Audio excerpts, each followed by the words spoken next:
Hundreds of new cases are being reported in Europe, and Britain is among countries tightening restrictions. From tomorrow, inbound travellers will have to take a COVID test before departing, whatever their vaccination status. And tens of thousands of people protested over the weekend against restrictions in Austria, while at least 20 arrests were made in Brussels when violence broke out at a demonstration. Well, South Africa's president says the Omicron variant appears to be dominating new infections there, though the hospital where it was first detected says most patients are not dependent on extra oxygen. Well, South Africa is taking no chances. Our Larry MADOWO is in Johannesburg, while our Ben WEDEMAN has the picture for us from Rome. Good to have you both with us. So I want to start with you first, Ben. So we've got new travel restrictions in several European countries as these cases surge. Tell us about Italy's COVID travel pass. Well, what we have introduced today is the new Super Green Pass, which means that if you have not been vaccinated or recently recovered from COVID-19, you will not be able to enter bars, restaurants, discos, various other public venues. Now, this is just short of the sort of vaccine mandate that Austria, for instance, is going to introduce in February, but not much short of it. In fact, this is intended to make the lives of those who don't want to get vaccinated increasingly complicated and difficult. Now, some people have tried to get around these increasingly stringent rules in Italy. There's one man, for instance, who tried to get vaccinated in a silicone fake arm, but obviously the nurses, the doctors, they're administering hundreds of vaccines a day. They weren't fooled. The Italian police weren't fooled. This man is now being investigated for fraud. And it reminds us of what Albert Einstein said: there are two things that are infinite, the universe and human stupidity. Very, very good point, Ben. Larry, I want to go to you because we are getting some more data out for very early days, obviously, since the discovery of this new Omicron variant. But what is that new clinical data showing in South Africa where this variant was discovered? Linda, it seems to confirm what scientists already believe, that this Omicron variant might be more transmissible but less severe. That is, that it might spread more easily from person to person, but it does not necessarily lead to severe cases, so not hospitalization and not death. In Tshwane, which is part of this Gauteng province, the epicenter of the outbreak really, in two hospitals where the variant was first discovered, they're seeing that 70% of the patients are not oxygen dependent, and they're staying in hospital for a shorter period, just 2.8 days on average, compared to about 8.5 days 18 months ago. So those are both positive signs and a guide for other public health experts around the world. However, cases are still surging in this country.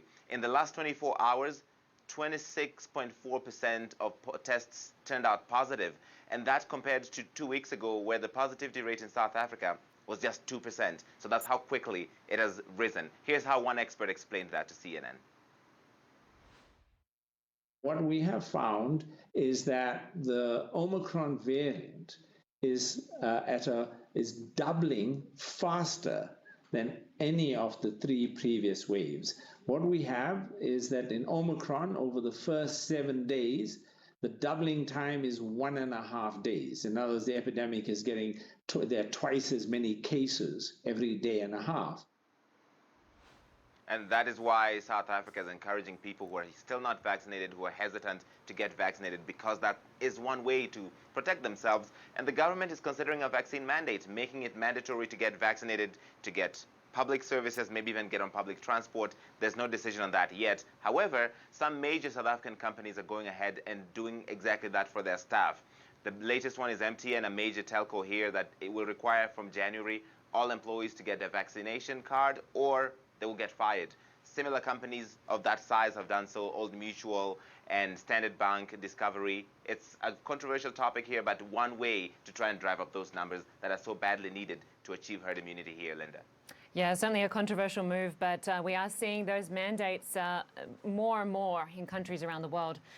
Larry MADOWO and Ben WEDEMAN, good to have you both with us. Thank you. Well, starting today, anyone flying to the US from abroad will need to test for COVID within 1 day of departure, and it doesn't matter your nationality or your vaccination status. The new rule applies to everyone, according to the White House plan. It's a tighter testing timeline than before, and officials are not ruling out tougher restrictions as they wait to learn more about the Omicron variant.